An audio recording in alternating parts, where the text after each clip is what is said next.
The massive conference hall on Nexus Station floated in the empty space between three star systems. No one owned this place. That made it perfect for peace talks. The station was huge, bigger than most cities back on Earth. Its walls were made of crystal and metal, designed to impress visitors from across the galaxy. Admiral Sarah Chen sat at the long table. Her uniform was clean and pressed, but her face showed the tiredness of 2 years of war. Next to her, diplomat Marcus Rivera shuffled through his papers one more time.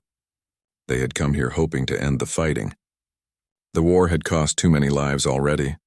Across the table sat representatives from 12 different alien species. The Zephyrians looked like tall, blue-skinned humans with 4 arms. Their leader, Prime Minister Vexai, wore robes that sparkled with tiny lights. Next to them sat the hive speakers from Arcturus. These insect-like beings clicked and buzzed when they talked, their compound eyes reflecting the room's lights.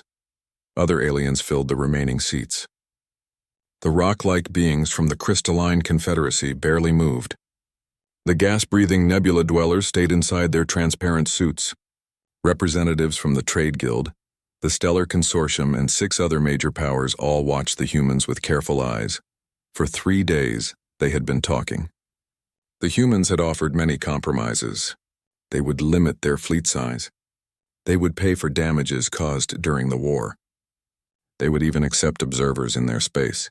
All they wanted was fair treatment and the right to govern themselves. But the aliens wanted more. Much more. Prime Minister Vexai stood up slowly. His 4 hands moved as he spoke, making gestures that meant nothing to humans but seemed important to the other aliens. After much discussion, he said, his voice coming through the translation device as cold and formal, we have reached our final decision. These are the terms that must be accepted for peace. Admiral Chen leaned forward. This was what they had been waiting for. After 2 years of fighting, maybe they could finally go home. First, Vexai continued, all human military vessels larger than a cruiser must be surrendered to the Galactic Defense Council. You may keep smaller ships for local protection only. Chen's hands tightened on the table. Rivera shot her a warning look, but she stayed quiet. Second, monitoring stations will be placed in every human star system.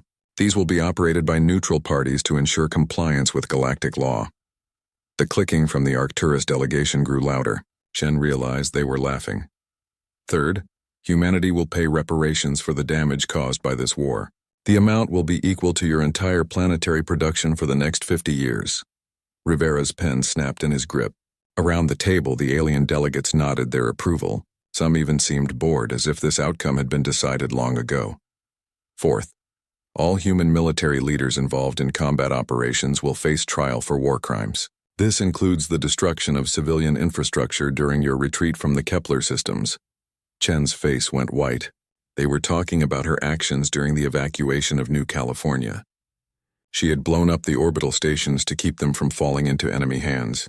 It had saved 10,000 civilian lives, but it had also destroyed 3 years of construction work. Finally, Vexai said with what might have been a smile, humanity will accept a permanent advisor council to guide your future development. We cannot allow such an aggressive species to make decisions without proper supervision. The room fell silent. The only sound was the quiet hum of the station's life support systems. Rivera found his voice first. These terms are not acceptable. We came here to negotiate peace, not surrender. The hive speaker from Arcturus made a sound like breaking glass. Through the translator it said, "You mistake your position, mammals. You have lost this war. These terms are generous considering your crimes." Our crimes. Chen's voice was deadly quiet. We defended ourselves. You attacked our colonies first. You expanded too quickly, said the representative from the Crystalline Confederacy, its voice like grinding stone. Young species must be guided. Your chaos spreads wherever you go. Our chaos? Chen stood up slowly. Her chair made a harsh scraping sound against the floor. The room suddenly felt very quiet. We asked for trade agreements. You demanded tribute. We requested mining rights. You claimed ownership of entire systems. We built colonies on empty worlds. You called it expansion into your territory. Her voice grew stronger with each word. Admiral Chen, Rivera whispered, please sit down. But Chen was done sitting down. Done being polite. Done pretending these aliens wanted peace. For 2 years we have fought a defensive war. We pulled back when you demanded it. We offered ceasefires when you asked. We agreed to these talks even after you bombed our civilian transports. She looked around the table, meeting the eyes of every alien representative. We came here hoping you would see us as equals. Instead, you see us as children to be managed. You think our desire for peace means we are weak? Prime Minister Vasquez's four hands moved in dismissive gestures. Typical mammalian emotionalism. You cannot accept that your species is simply not ready for full galactic citizenship. Perhaps in a few centuries, when you have learned proper behavior. The Arcturus Hive speaker clicked agreement. Your entire history is warfare and violence. You fight among yourselves constantly. Such chaos cannot be allowed to spread. You studied our history? Chen asked, her voice growing dangerously calm. Of course, Vasquez replied. We know all about your species. Your world wars, your civil conflicts, your inability to achieve lasting peace. This is why guidance is necessary. Chen looked at Rivera. The diplomat's face had gone from worried to angry. Around the table, other members of the human delegation were standing up. You studied our wars, Chen said. Did you study how they ended? The alien delegates looked confused by the question. Did you study how we rebuilt after each conflict? How we learned from each mistake? How we grew stronger each time we were knocked down? Your wars prove our point, the crystalline representative said. You are too violent for... Our wars prove that we do not stay down. Chen's voice cut through the translation systems like a blade. Every time someone tried to crush us, we got back up. Every time someone tried to control us, we broke free. Every time someone said we could not do something, we proved them wrong. She looked directly at Prime Minister Vasquez. You think you know us because you read about our past. But you never asked about our future. Rivera stood up beside her. Then the rest of the human delegation rose as one. 12 humans in simple uniforms, surrounded by dozens of aliens in elaborate clothing. For a moment, it looked like the humans were surrendering. Instead, Admiral Chen placed her hands flat on the table and leaned forward. We came here in good faith. We offered compromise, cooperation, and peace. You offered chains, she straightened up. We decline your terms. You cannot decline, Vasquez said, his four hands moving in agitation. You have no choice. Your fleet is outnumbered. Your worlds are surrounded. Without this agreement, the war continues and you will lose. Chen smiled. It was not a happy smile. Prime Minister, you have made one very serious mistake. You assumed that the fleet you have been fighting is all we have. The alien delegates looked at each other with confusion. The hive speaker's clicking grew rapid and nervous. You studied our history of war, Chen continued, but you did not study our history of preparation. You learned about our conflicts, but not about our contingencies. You know how we fight, but not how we plan. She gestured to her delegation. We are leaving now. When you are ready to treat us as equals, you know how to contact us. Until then, you will discover what humanity is truly capable of when we stop pulling our punches. The human delegation moved toward the massive doors of the conference hall. Their footsteps echoed in the sudden silence. You cannot leave, Vasquez called after them. This is your only chance for peace. Admiral Chen paused at the doorway. Without turning around, she said, No, Prime Minister. This was your only chance for easy peace.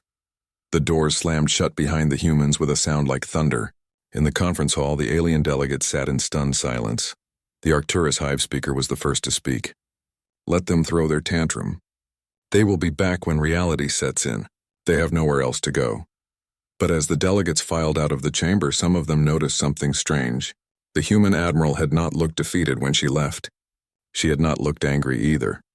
She had looked like someone who had just been given exactly the excuse she had been waiting for. In the docking bay, the human ships powered up their engines and departed Nexus Station. They left behind no threats, no final warnings, no dramatic speeches. They simply left. And somehow that silence was more frightening than any words could have been. Back on the station, monitoring systems recorded the departure of the human fleet. The ships moved in perfect formation toward the edge of the system. Then they jumped to hyperspace and disappeared. What the monitoring systems did not record was the coded transmission sent just before the fleet jumped. A simple message broadcast on a frequency that no alien intelligence service knew existed. The message contained only 2 words: Omega Protocol. Across human space, hidden receivers picked up the signal, in asteroid bases that appeared on no star charts in shipyards built inside Hull. 3 days after the failed peace talks, President Elena Vasquez stood before the largest gathering in human history.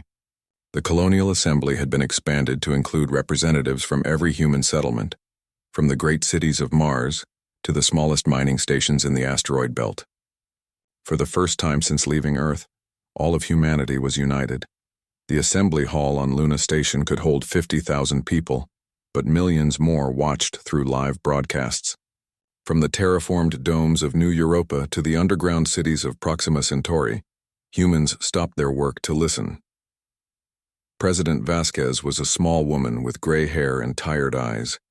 She had led humanity through the worst crisis in their short galactic history. Today she would ask them to do something that would change everything. "My fellow humans," she began, her voice carrying across the vast hall.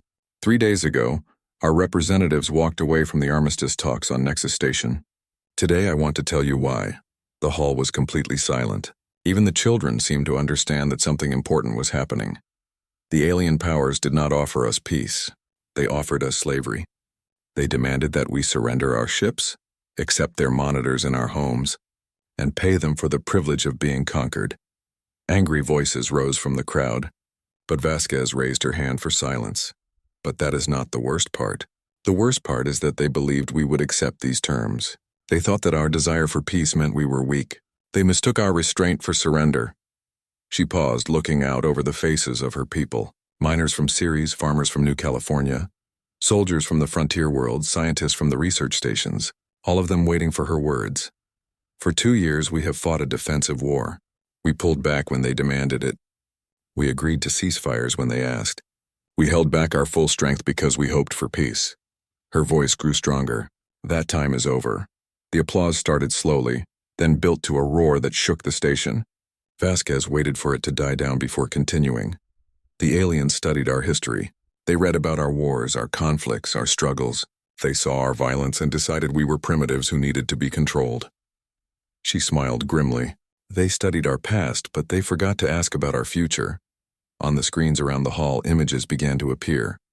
Shipyards hidden in the Kuiper Belt. Factories built inside asteroids. Weapon systems that violated 3 different galactic treaties. The crowd gasped as they saw the true extent of humanity's secret preparations. While we negotiated for peace, we prepared for war. Not the war we have been fighting, but the war we hoped we would never need to fight. The images showed ships unlike anything in the human fleet. Larger, faster, armed with weapons that seemed impossible. Ladies and gentlemen, we have been holding back. The fleet that fought the aliens for 2 years represents less than 30% of our true military capacity. The silence in the hall was absolute. Even the most optimistic humans had not imagined this. Some of you are asking why we kept this secret, why we let our people die when we had the power to end the war quickly. Vasquez's voice grew heavy with sadness. Because once we use these weapons, once we show the galaxy what we are truly capable of, there will be no going back. We will never again be seen as the young, hopeful species that just wanted to find its place among the stars. She gestured to the images on the screens. These weapons will make us feared. This technology will make us powerful. But it will also make us alone. In the crowd, a voice called out, "What choice do we have?" Vasquez nodded. Exactly. They have given us no choice. By demanding our surrender, they have forced us to show our true strength. By treating us like children, they have ensured that we will never be children again. The president stepped closer to the podium. I am hereby authorizing Protocol Omega. All restrictions on military production are lifted. All treaties limiting our weapon development are void. All agreements to limit our territorial expansion are terminated. The crowd erupted again, but this time the cheering had a different quality. It was not just anger or excitement. It was the sound of a species that had decided to stop pretending to be harmless. To our enemies, I say this. You wanted to see what humanity is capable of when we stop holding back. You are about to find out. While President Vasquez spoke to the assembly, halfway across the solar system, another meeting was taking place. Deep in the asteroid belt, hidden inside a hollowed-out rock the size of a small moon, Admiral Chen stood before the most secret facility in human space. The Prometheus shipyard had been under construction for 15 years. Officially, it did not exist. The workers who built it thought they were mining minerals. The ships that brought supplies were told they were supporting a research station. Only a handful of people knew the truth. The shipyard was enormous. It could build 100 ships at once, and every one of them was designed for a war that the aliens thought impossible. "Admiral," said Dr. James Park, the head of the facility, "all systems are ready. We can begin full production immediately."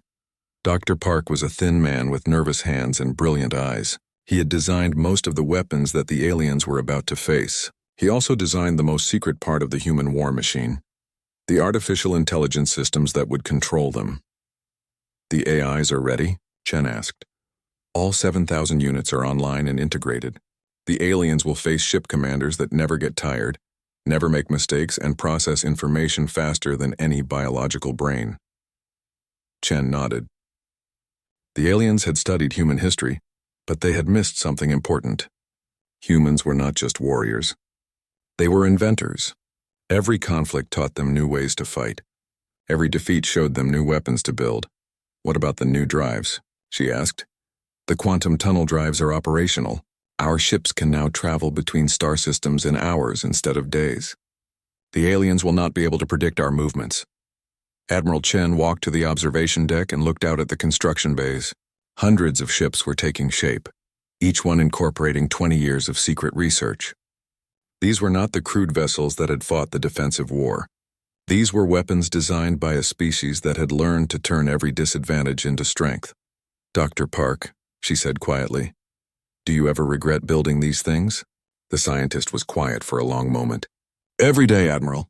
But I regret the alternative more, which is letting someone else decide humanity's future for us." Chen smiled grimly. "Then let's make sure that never happens."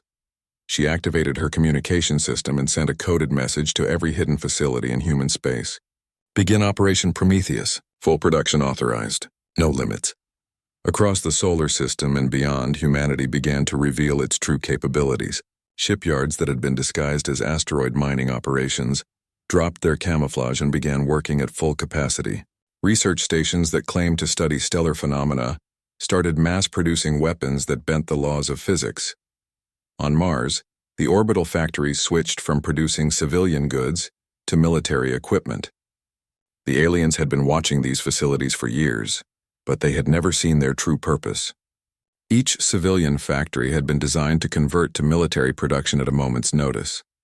Dr. Sarah Kim stood in the main control room of the Mars Industrial Complex, watching as her weather satellites revealed their true nature. Each satellite unfolded like a metal flower, exposing weapon systems that could destroy a city from orbit. "Ma'am," said her assistant, "are we really going to use these things?" Dr. Kim looked at the young man with sympathy. He had helped build the satellites thinking they were for climate monitoring. Now he was learning that he had helped create some of the most powerful weapons in human history. "I hope not," she said honestly, "but the aliens need to know that we can." Similar scenes played out across human space. On Europa, the ice mining platforms revealed hidden missile silos. On Titan, the atmospheric processors started producing poisonous gases that could be weaponized. On Ceres, the asteroid mining ships showed their ability to accelerate rocks to planet-killing speeds. But the most dramatic revelation was happening in the outer solar system. For 10 years, humans had been building what they called deep space monitoring stations beyond the orbit of Neptune. The aliens had occasionally detected these stations but dismissed them as typical human paranoia. Now the stations were powering up, revealing their true purpose. They were not monitoring stations. They were the largest weapon platforms ever constructed. Each one was the size of a small city and packed with enough firepower to sterilize a planet. Captain Lisa Rodriguez stood on the command deck of Station Omega-7, watching as her weapon systems came online for the first time. She had spent 5 years pretending to study cosmic radiation while actually preparing for this moment. "All systems green," reported her weapons officer. "We have target lock on 3 alien patrol fleets in the outer system." "Do not fire," Rodriguez ordered. "Not yet. Let them see what we have built. Let them understand what they have awakened." The captain opened a communication channel to the alien ships. "This is Captain Rodriguez of the Terran Deep Space Command. You are currently within range of our defensive platforms. For your own safety, please maintain your current distance and do not approach any human installations." The response came quickly. "Huma." The first sign that something had changed came 3 weeks after the failed peace talks. A Zephyrian patrol fleet was investigating unusual energy readings near Proxima Centauri.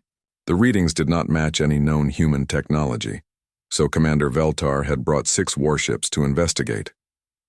The energy signatures were coming from an area of empty space, far from any human colonies. Long-range scans showed nothing unusual. No ships, no stations, no debris fields, just empty space that somehow registered massive power outputs. Sensors report. Commander Veltar ordered from his command throne. Like all Zephyrians, he had 4 arms and blue skin that sparkled with natural lights. His flagship, the Stellar Pride, was one of the most advanced ships in the galaxy. "Sir, the energy readings are increasing," his sensor officer reported. "Whatever is generating them is powering up." "Any response to our hails?" "Nothing, sir. The area appears completely empty." Veltar frowned with all 4 of his faces. The humans had been unusually quiet since walking out of the peace talks. Their patrol ships had withdrawn from contested areas. Their defensive fleets had pulled back to their home systems. Most intelligence analysts thought they were preparing to surrender, but these energy readings suggested something else entirely. "Move us closer," Veltar ordered. "Maximum scan power. I want to know what the humans are hiding out here." The Zephyrian fleet moved forward carefully. Their ships were sleek and beautiful, covered in the same sparkling lights that decorated their owner's skin. They had been designed to impress as much as to fight, symbols of Zephyrian superiority over younger species. As they approached the source of the energy readings, the space around them suddenly filled with light. Not the harsh light of weapons fire, but something else, something that made the stars themselves seem dim by comparison. "Sir," the sensor officer's voice cracked with shock. "We have contacts. Massive contacts. They just appeared out of nowhere." On the main screen, the empty space around them was suddenly full of human ships. But these were not the human vessels that the Zephyrians had been fighting for 2 years. These ships were larger, sleeker, and covered with weapon systems that hurt to look at directly. Veltar counted 12 human warships surrounding his fleet. Each one was bigger than his flagship. Each one was pointing enough weapons at him to turn his entire force into cosmic dust. "How did they get so close without being detected?" he whispered. "Unknown, sir. Our sensors still show empty space. The ships are there, but they are not there. It is impossible." The human ships hung in space like metal predators, their hulls reflecting light in patterns that seemed to shift and change. They made no sound, issued no threats, sent no messages. They simply waited. Commander Veltar had been fighting humans for 2 years. He knew their ships, their tactics, their capabilities. These vessels were nothing like what he had faced before. They were larger, yes, but more than that. They felt different, dangerous in a way that made his skin lights flicker with fear. "Open a communication channel," he ordered. "Sir, they are not responding to any of our frequencies." "Then broadcast on all frequencies. Tell them we are withdrawing immediately." Before his communication officer could respond, the human ships simply vanished. One moment they were there, surrounding the Zephyrian fleet with overwhelming firepower. The next moment they were gone, leaving only empty space and confused sensor readings. "Sir," the sensor officer said in a shaky voice. "They were never there. According to our sensors, there was never anything in this area except us. But we saw them." "Yes, sir. We saw them. But the sensors say we did not." Commander Veltar stared at the empty space where 12 impossible ships had been moments before. "Take us home. Maximum speed. Send a priority message to Fleet Command. Tell them we need to talk." The Zephyrian fleet fled toward their home system, leaving behind only questions and the growing certainty that they had seriously underestimated their human opponents.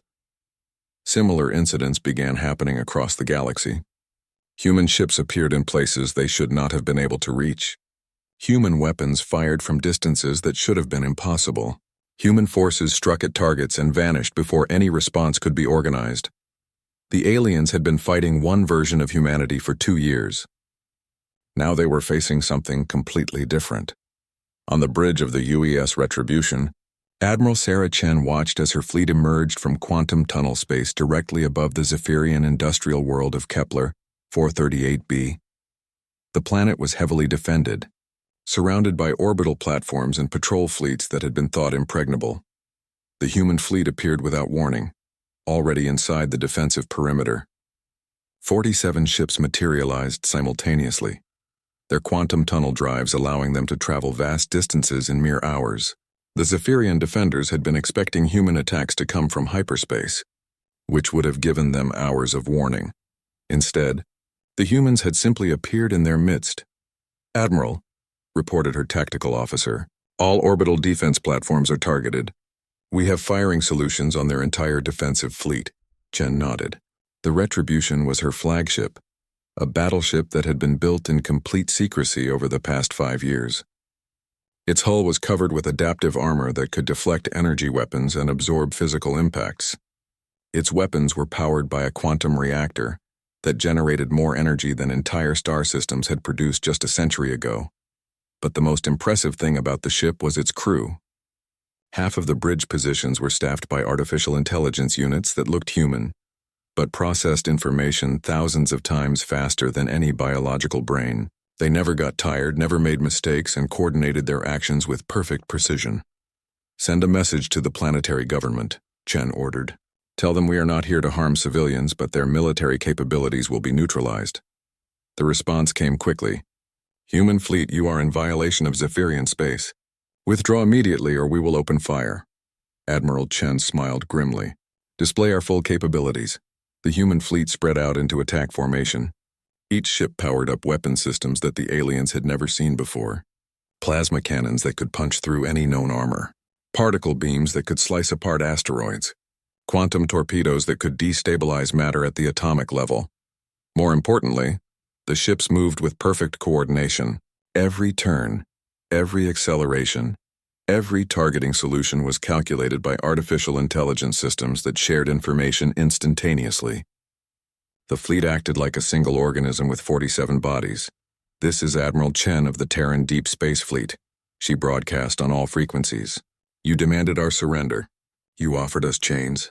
Now you will see what happens when humanity stops asking for permission." The orbital defense platforms opened fire first. Hundreds of energy beams lanced out toward the human ships. Enough firepower to destroy any fleet the aliens had ever faced. But the human vessels simply were not there when the weapons arrived. They had moved with impossible speed and precision, anticipating the attacks before they were fired. The human response was swift and devastating. 47 ships fired simultaneously, their artificial intelligence systems calculating targeting solutions faster than any biological crew could comprehend. The orbital platforms, built over decades and considered the finest defensive network in the galaxy, were destroyed in less than 3 minutes. The Zephyrian defense fleet tried to respond, but they were facing an enemy that fought unlike anything they had ever encountered. Human ships appeared and disappeared at will, struck from impossible angles and coordinated their attacks with mechanical precision. Weapons that should have taken minutes to recharge fired continuously. Ships that should have been limited by biological reaction times moved like dancing flames. In less than an hour, the entire defensive network around Kepler 438b had been neutralized. Not destroyed completely, but rendered completely helpless. The human fleet had systematically disabled every weapon, every sensor, every communication array on the planet and in orbit around it. Then, as suddenly as they had appeared, the human ships prepared to leave. "Send this message to Prime Minister Vexhai," Admiral Chen ordered. "Tell him that we are not interested in his surrender. We are interested in his attention." The human fleet vanished into quantum tunnel space, leaving behind a heavily industrialized world that had been rendered completely defenseless in the span of a single afternoon.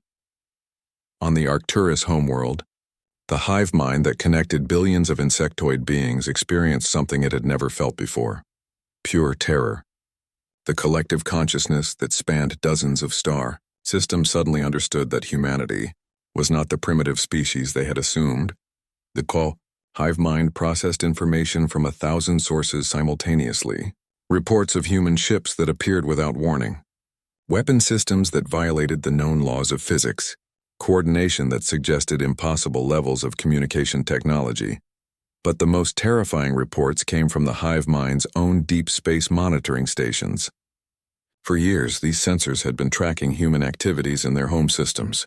The data had always suggested a small, struggling species with. The emergency session of the Galactic Council convened in the shadow of burning worlds. Not literally burning. The humans had been careful to avoid unnecessary destruction. But the fires of pride, of assumed superiority, of galactic order itself seemed to be consuming everything the alien powers had built over thousands of years. Prime Minister Vasquez of the Zephyrian Empire stood before the assembled representatives, his forearms trembling with barely controlled rage. His once proud fleet was scattered across a dozen systems, ships disabled but not destroyed, crews humiliated but not slaughtered. The humans had made their point with surgical precision. In 48 hours, he announced to the packed chamber, humanity has demonstrated military capabilities that our best intelligence services missed completely. They have struck at targets we thought impregnable, using technology that should not exist with coordination that suggests. He paused, his skin lights flickering with distress. That suggests they have been playing with us. The Arcturus hive speaker clicked nervously, its compound eyes reflecting the chamber's lights in fractal patterns. Our collective analysis indicates that human military capacity exceeds our previous estimates by a factor of 4 to 7. Their true fleet strength appears to be nearly triple what we have been fighting. A low murmur of distress rippled through the chamber. Representatives from a dozen species shifted uncomfortably as they absorbed the implications. But that is not the worst part, continued the hive speaker. The worst part is their artificial intelligence integration. Our ships are crewed by biological beings with biological limitations. Their ships appear to be crewed by electronic minds that never tire, never make mistakes, and coordinate at the speed of light. The representative from the Crystalline Confederacy, a being of living rock and mineral veins, spoke in a voice like grinding stone. We have maintained neutrality throughout this conflict, observing but not participating. Our analysis confirms these reports. The humans have been deliberately restraining themselves for 2 years. Why? Demanded the Trade Guild ambassador. Why would they hold back if they had such overwhelming advantages? Prime Minister Vasquez's skin dimmed to the color of deep space. Because they wanted peace. They genuinely hoped to find a place in our galactic community through cooperation rather than conquest. His voice grew bitter. We mistook their desire for peace as weakness. We confused their restraint with inability. The chamber fell silent as the implications sank in. For 2 years they had been fighting an enemy that was holding back. For 2 years they had been negotiating with a species that could have crushed them at any time but chose not to. And 3 weeks ago they had driven that same species to abandon all hope of peaceful coexistence. What are their current positions? Asked the Nebula Dweller representative, its voice filtering through its atmosphere suit with electronic distortion. Everywhere, replied the hive speaker simply. Human forces have appeared in 17 major systems simultaneously. They are not occupying territory or establishing control. They are simply present, demonstrating that they can reach any target in the galaxy whenever they choose. The Trade Guild ambassador leaned forward in her chair. Surely they cannot maintain such extended operations indefinitely. They must have supply lines, logistical limitations. That is what we thought, said Prime Minister Vasquez. Our analysts spent 2 years mapping human supply routes, calculating their industrial capacity, estimating their sustainability. All of our calculations were wrong. They have industrial facilities we never detected, supply networks we never mapped, and production capabilities that dwarf our own. On the main display screen, a tactical map showed the current positions of human forces. Red dots marked their locations across the galaxy, and there were far too many dots to count. More disturbing was how they moved, appearing and disappearing at will, striking targets thousands of light-years apart within hours of each other. Their quantum tunnel technology alone represents a strategic revolution, admitted the crystalline representative. Travel times that should take days now take hours. Fleet movements that we should be able to predict are now impossible to track. The Arcturus hive speaker's clicking became rapid and agitated. We have detected human ships appearing inside our most secure systems. Systems that should be unreachable without traveling through heavily monitored hyperspace lanes. They simply materialize where they choose to be. And their artificial intelligence systems, added Vasquez. Our captains think and react as fast as biology allows. Their ships respond to threats before those threats fully develop. It is like fighting an enemy that can see several seconds into the future. A new voice spoke from the back of the chamber. Ambassador Kethamore of the Stellar Consortium had remained silent until now, but his deep voice carried clearly in the hushed room. We are discussing tactics and technology, he said slowly, but we are missing the most important point. The humans are not trying to conquer us. The chamber erupted in confused chatter, but Kethamore continued speaking. Think about their targets. They have struck at military installations, command centers, and defensive platforms, but they have avoided civilian populations entirely. They have disabled our weapons but not destroyed our worlds. They have humiliated our forces but not slaughtered our soldiers. Prime Minister Vexhi's four faces twisted in confusion. What are you suggesting? I am suggesting that this is still a negotiation.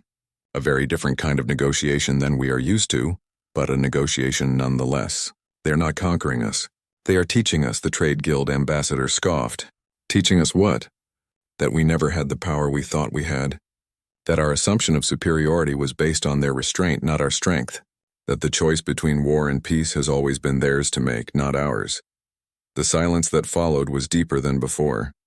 Around the chamber, representatives from the most powerful civilizations in the galaxy began to understand that their entire worldview had been built on a foundation of sand. So what do we do? Asked the Nebula Dweller representative. Before anyone could answer, every communication system in the chamber activated simultaneously. The main screen filled with the image of a human woman in a simple military uniform. Admiral Sarah Chen looked tired but determined as she addressed the assembled alien powers. Honored representatives, she began, her voice translated into dozens of languages simultaneously. I am Admiral Chen of the Terran Deep Space Fleet. I understand you are currently discussing our recent demonstrations of capability. Prime Minister Vexhi found his voice first. Admiral, we demand to know the meaning of these unprovoked attacks on our sovereign territories. Chen's expression did not change. Prime Minister, every action we have taken has been in response to your ultimatum at Nexus Station. You demanded our surrender. You offered us slavery disguised as peace. We declined your terms and departed. Everything that has happened since is simply the natural consequence of that decision. You could have destroyed us completely, said the Hive speaker, its clicking barely audible through the translation system. Yes, Chen replied simply. We could have. We chose not to. Just as we chose not to use our full capabilities during the war. Just as we chose to honor ceasefire agreements that you violated. Just as we chose to attend peace talks where you had already decided to demand our submission. She paused, letting her words sink in. For 2 years, we have been asking for one simple thing, to be treated as equals. You have consistently refused. You have studied our history and concluded that we are too violent, too chaotic, too young to deserve equal status. You decided to manage us rather than respect us. The crystalline representative spoke, its voice carrying harmonics that suggested deep thought. Admiral, what do you want from us now? The same thing we wanted 3 weeks ago. Recognition that humanity has the right to govern itself without interference. Acknowledgement that we are not children requiring supervision. Acceptance that we are capable of making our own decisions about our own future. And if we refuse? Asked Prime Minister Vexhi. Admiral Chen's smile was cold as space itself. Prime Minister, you are currently asking that question from a planet whose entire defensive network was neutralized in under 4 hours. Your fleets are scattered and disabled. Your allies are questioning whether they want to continue supporting a war against an enemy that has been holding back for 2 years. She leaned forward slightly. You are not in a position to refuse anything. You are in a position to negotiate. The chamber fell silent except for the soft hum of life support systems and the nervous clicking of the Arcturus representative. What are your terms? Asked Ambassador Kethmore. Simple, Chen replied. First, immediate recognition of human sovereignty over all systems currently under our control. Second, formal acknowledgement of humanity's right to expand into unclaimed territory without interference. Third, establishment of true diplomatic relations based on equality rather than supervision. And in return, asked the Trade Guild ambassador. In return, we will not use the capabilities you have seen demonstrated. We will maintain defensive positions rather than expanding them. We will honor the territorial claims of other species and expect the same courtesy in return. Prime Minister Vexhi's skin lights flickered rapidly as he processed the implications. 6 months after the humans walked away from the Armistice talks, the galaxy looked very different. The Grand Conference Chamber on Nexus Station had been rebuilt and expanded, its crystal walls now reflecting the lights of ships from dozens of species. But this time the humans sat at the head of the table. President Elena Vasquez wore the same simple suit she had worn to address the Colonial Assembly half a year ago. She looked older now, her hair grayer, her eyes holding the weight of decisions that had reshaped galactic civilization. Across from her sat the same alien leaders who had once demanded humanity's surrender, but their positions had been reversed. Prime Minister, HFY of the Zephyrian Empire sat with his 4 hands folded carefully in his lap. His once proud delegation now looked like students waiting for a lesson from their teacher. The Arcturus hive speaker's clicking was barely audible, its compound eyes dim with what might have been shame.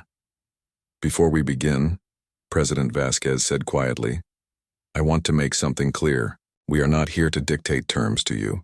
We are here to establish a framework for lasting peace." The Trade Guild ambassador leaned forward slightly. "Madam President, given recent events, surely you understand why we might find that distinction unclear." Vasquez smiled sadly. "Ambassador, 6 months ago your allies demanded that we surrender our sovereignty, accept your monitors in our systems, and pay tribute for the privilege of existing. Today you sit in ships that we could destroy before you could call for help, representing worlds that our fleets can reach faster than your emergency broadcasts.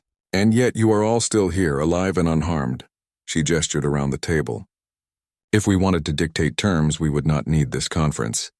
Admiral Chen, sitting beside the president, activated a holographic display that showed the current state of the galaxy. Human ships appeared as blue dots, positioned throughout known space like a 3-dimensional web.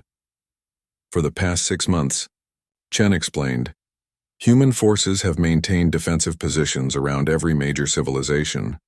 We have not invaded your worlds, seized your resources, or demanded tribute. We have simply made our presence known." The display zoomed in on specific systems, showing human ships maintaining careful distances from alien installations. "Our purpose has been to demonstrate capability, not to exercise dominance. Every species represented here could have been conquered completely.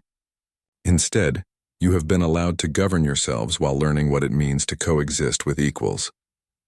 The Crystalline Confederacy representative, its mineral body reflecting the hologram's light in prismatic patterns, spoke in its grinding voice. "Admiral, your definition of defensive positions includes locations deep within our territory." "Yes," Chen replied simply. "Because true defense requires the ability to respond to threats before they develop into attacks. We will never again allow ourselves to be surrounded and gradually overwhelmed, while hoping that diplomacy will save us." Prime Minister Vexhai's skin lights flickered nervously. "Are you saying that human forces will permanently occupy positions within our space?" President Vasquez answered before Chen could respond. "Prime Minister, let me ask you a question. During the war, did you ever wonder why human colonies seemed so poorly defended? Why our patrol routes were so predictable? Why our industrial facilities appeared so vulnerable?" Vexhai's 4 faces showed confusion. "We assumed you lacked the resources for proper defense." "We wanted you to assume that," Vasquez said. "For 15 years, humanity has been building a defensive network that spans the galaxy, not because we planned to conquer anyone, but because we learned from our own history. Species that cannot defend themselves become slaves to those who can." The hologram changed to show the true extent of human infrastructure: hidden bases throughout the galaxy, disguised installations, concealed weapon platforms. The aliens had been living inside a human defensive network for over a decade without realizing it. "You studied our history and concluded that we were too violent to be trusted with freedom," Vasquez continued. "You missed the most important lesson. We are too experienced with tyranny to accept it quietly." The Nebula Dweller representative's voice filtered through its atmosphere suit with electronic distortion. "Madam President, what exactly are you proposing?" "A new kind of galactic order," Vasquez replied. "One based on mutual respect rather than assumed superiority. One where no species has the right to dictate terms to another." She stood and walked to the window overlooking the docking bays where ships from dozens of worlds waited peacefully. "For thousands of years, this galaxy has operated on the principle that older, more established species have the right to guide and control younger ones. That assumption has led to countless conflicts, endless cycles of dominance and rebellion." She turned back to face the alien delegates. "Humanity offers a different approach. We will guarantee the sovereignty of every species, but we will also guarantee that no species can threaten the sovereignty of others. You are proposing to become the galaxy's police force," observed the hive speaker. "We are proposing to become the galaxy's immune system," Chen corrected. "Police enforce laws created by governments. We are offering to prevent any government from growing powerful enough to threaten others." The Trade Guild ambassador looked skeptical. And who watches the Watchers? What prevents humanity from becoming the very threat you claim to guard against? President Vasquez returned to her seat and looked directly at the ambassador. Nothing, she said simply. Nothing except our own nature and the knowledge of what happens to species that become dependent on tyranny. She activated another display showing human colony worlds. Unlike the centralized capitals of other species, human settlements were scattered, diverse, and fiercely independent. Every human world can govern itself. Every human ship can make independent decisions. Every human citizen can disagree with their government without fear of punishment. We cannot become a tyrannical empire because we are constitutionally incapable of the unity that tyranny requires. The crystalline representative's harmonics shifted to suggest deep thought. You are saying that your chaos is your strength. Our diversity is our strength, Vasquez corrected. We do not think alike, act alike, or want the same things. This makes us unpredictable, but it also makes us adaptable. More importantly, it makes us naturally resistant to the kind of top-down control that creates galactic empires. Prime Minister Vexhi's skin lights dimmed to a thoughtful blue. And what do you want from us in return for this? Protection, recognition that every species has the right to govern itself, Vasquez replied. Acceptance that technological or cultural differences do not justify subjugation. Agreement that the galaxy is large enough for all of us to coexist without anyone needing to bow to anyone else. That is all? Asked the Hive speaker. That is everything, Vasquez said firmly. It is the one thing that every species fears to give and the one thing that every species needs to receive. Admiral Chen reactivated the tactical display, showing human forces throughout the galaxy. Our ships will remain in position to respond to threats. Our technology will continue to advance. Our capabilities will continue to grow. But we will use these advantages to maintain balance, not to impose dominance. And if someone violates this new order?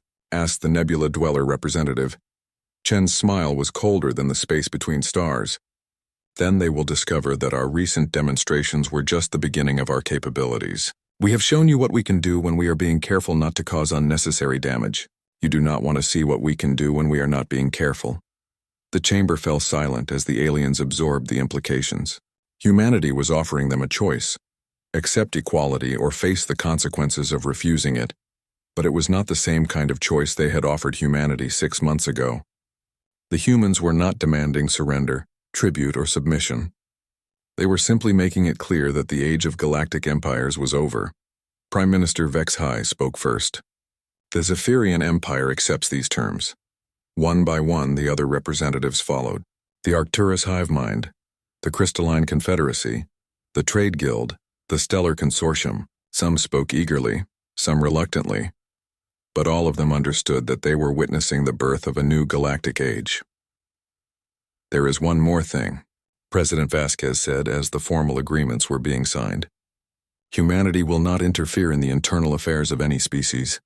But we will also not allow any species to interfere in ours. The age of young species being guided by their elders is over. She looked around the table at faces that represented millions of years of combined galactic experience. We are all equals now, all of us. That means all of us have the right to succeed or fail on our own merits. As the conference concluded, and the delegates prepared to return to their homeworlds, Prime Minister Vexhi approached President Vasquez privately. Madam President, he said quietly, I must ask, did you plan this outcome from the beginning? Vasquez considered the question carefully. Prime Minister, we hoped for peaceful coexistence. We prepared for the alternative. When you forced us to choose between slavery and war, we chose a third option, demonstrating that the choice was never really yours to make.